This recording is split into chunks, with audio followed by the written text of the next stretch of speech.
And we will take our first question from David Newton. I was going to ask you, the way things are so tight, and you're going to see, it looks like you're going to see guys moving in and out of that top 10 a lot here during the next 8 weeks. Does that change the mentality you go in, whether you're looking for wins or that consistency, and how all that works? I think you need to be looking for consistency like we've been over the last, 10, 12 races. That's got us from that 20th place in points up to 10th going into last week. We got to be able to keep that going. We're not in the point that we can risk it. I look at the way that the 20 car won at Kentucky, by staying out. That could have gone really bad for him, but he was able to win the race. We're not in the position to go for those big moves like that to win a race that way. We got to win them the other way on actually being the fastest car. So we're working on making our cars faster and consistently finishing in the top 5 and the top 10 to get the points back that we've already made up once. We lost a lot last week, unfortunately, but this team is more than capable of getting into this chase. I think we've proved it a lot. We've gone through a lot of adversity this year, and we're still sitting in a spot that we can make this chase for sure. So we need to be consistent. I want to get into the chase. I want to get some kind of cushion behind us, and then I think you can do some of those riskier pit calls to try to win the race. Now, as we get closer to Richmond, that plan can change. If you get too far out of this and you're sitting back in 18th in points, you might have to start doing that stuff to win the race. But right now, sitting 15th, I think we're 16 points out of the chase. We can make up those points, so we have to still be consistent and make the most out of every day, every race day that we have. So that's the game plan as of now. But obviously, I think after every race, we're going to take a step back and look at our situation and decide which way we're going to attack the race. All right, Nick Lewis, and then we'll come back over on this side. Lewis Frank Auto Week. I don't have all the numbers in front of me, but seems like the Fords are a little underperforming the Chevys and Toyotas. What areas are you looking at the most for improvement? Aero, motor, whatever? You named it. Chassis, aero, motor. Those are the big things I think that are key to speed. You can get a balance pretty close throughout a weekend, and if you don't have the amount of speed then you got to look back and say, okay, where are the big speed gains from? A lot of it's going to come from aero. I feel like our motors, we've made a big step on that. We're getting better there. You're never where you need to be, and you look at the other manufacturers, they're not going to stop working either. So we need to keep working hard. I don't feel like we're as far behind as some of the stats may say. I feel like we're pretty good. We're not obviously to the dominant stage to where we're winning every weekend, but like I said, we can consistently run in the top 5 every week.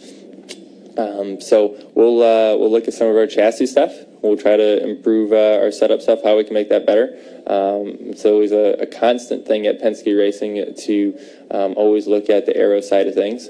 And on the engine side with Roush Yates, I feel like Doug. Oh, there we go. I feel like Doug Yates has done a great job on giving us what we've told him we needed, and he's producing for us there. So we just need to take everything and just keep moving it up, a little at a time, and that speed will be there. Okay, we'll go Kenny Dustin.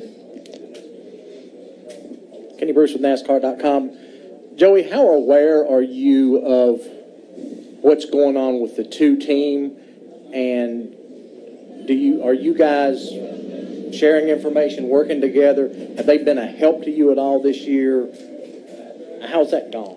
Of course. Brad's been a huge part of why I'm here, and because we wanted to work together. We didn't want to be teammates that didn't talk to each other. We wanted to be teammates that work together and improve each other's race teams and improve each other as race car drivers. So yes, there's been a lot of communication back and forth. I assume you're asking, some of the struggles they've been going through, but they've had some speed in their cars. They just a lot of unfortunate things have come up over there. Yes, I'm aware of what's going on, and but at the same time, that teammate aspect of it doesn't change. We're definitely able to work together. And, we even had a meeting this week. We know we're going to be racing each other to get into the chase. It's going to be the two of us in there. We both want to be in it, and the only way both of us can be in it is we got to work together.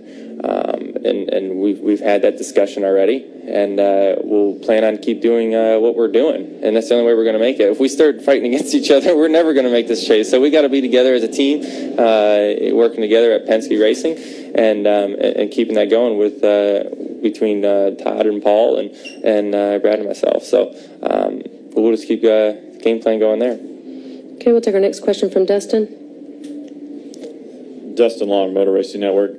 Joey, a couple things. One I want to ask you is you're talking about the gambles, the pit calls, or things like that. First, I want to ask you is when you guys are deciding, or when getting to that situation, are you involved in the decision maker? How involved are you? Because certainly from the car's point of view, you have a limited view of the overall race. I mean, when you talk about not gambling or gambling, that's all on Todd's shoulders, that's all predetermined, just like he can't determine when you're making a move to cut in and out of traffic? I'm as involved as I can be. We'll talk a lot about it coming up to the race and throughout the week on how we plan on attacking the race. But I can't come up with every situation, and neither can Todd, on how the race is going to play out and what place we're running and how fast our car is and what's our chances of winning. And I feel like Todd's done a good job on knowing when we need to risk it and when we need to take a solid finish throughout these races this year. And I feel like our chemistry's been there, and we can only communicate so much during a race, like you said. So I trust him on making the right call, and I know what his motives are when we start the race and what he's thinking, and then I just expect him to stay with the game plan, which he's done a great job at this year. And you just also mentioned earlier just about maybe racing Brad for a chase spot, obviously trying to get both cars in. Where is that line between helping and racing each other as you get closer toward that, if you guys are still on the outside looking in? How does that dynamic work, or how do you feel like it will work in your mind? I feel like off the racetrack, you need to work with each other as much as possible to make the two fastest race cars you can produce. On the racetrack, you guys need to race each other clean. You need to race each other smart and help each other when you can. But at the same time, he still is a competitor, and we still will race each other, but we'll race each other like respectable teammates would. Okay, we'll take our question with Mary Jo. Then we'll go to Steve Richards. Mary Jo Buchanan, Speedway Media. Can you talk a little bit? You said this is your home track. Any home track advantage?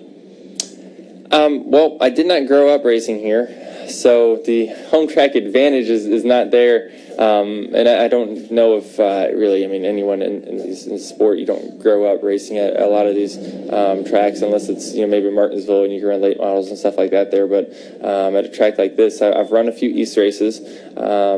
But as far as the home track advantage, I don't know if there's a home track advantage. This has been a hit or miss racetrack for me in the past. I've either run decent or I've been struggling here. So I came up here. We did the tire test. We left there. I didn't feel like we were very good. So we used one of our Penske tests here. Came up here and I felt like we were going to make some ground up, and still didn't feel like we were where we need to be. And we went back to the shop again, and we're going to unload here in a few minutes and see what we got. So we're going to reinventing the wheel again and trying to find something. So this is a very difficult racetrack to make a race car work. You're looking at a very heavy stock car with a ton of horsepower that's got to stop and turn and accelerate on a very, very flat racetrack with a very narrow groove. So trying to get your car to do everything it needs to do is very difficult, and there'll be a few cars that can do it, and those will be the ones that stand out. And there'll be a lot of cars that are fighting the loose in, tight center, loose off syndrome. And, the guys that are doing that the least amount would be the ones that are, 5th to 10th, and the ones that are bad are going to be 10th on back. So you need to break yourself into at least the 5th to 10th stuff. And obviously we want to be the cars that are dominant and up there leading the race. Okay, final question, Steve. Steve Richards with the PRN. Looking ahead to Indy, Joey, you had a decent run at Pocono. That combined with the Gen 6 car, do you think that bodes well for your chances that you could maybe run a little bit better at Indianapolis than what you guys have in the past? Yeah, I feel like, your Pocono was decent. Michigan, we had a really good car. We led some laps there. So, I feel like those two tracks are fairly similar to Indy. And Brad did a tire test there, and he was very happy with it. So I feel like our bigger racetrack stuff has been good. I mean, California, our car was fast there too. So our faster tracks, I feel like Penske Racing's been better than their short track stuff. So we're excited going to Indy. It's one of our biggest stages that we go to, and obviously a huge deal to win there. So we're going to put our best efforts into it like we do every other week, and see how we do. All right, Joey, thank you very much for your time today. And again, good luck with all that goes into that foundation, all Great. the hard work you put into it. Thank you, guys. Thanks for coming out. I appreciate it.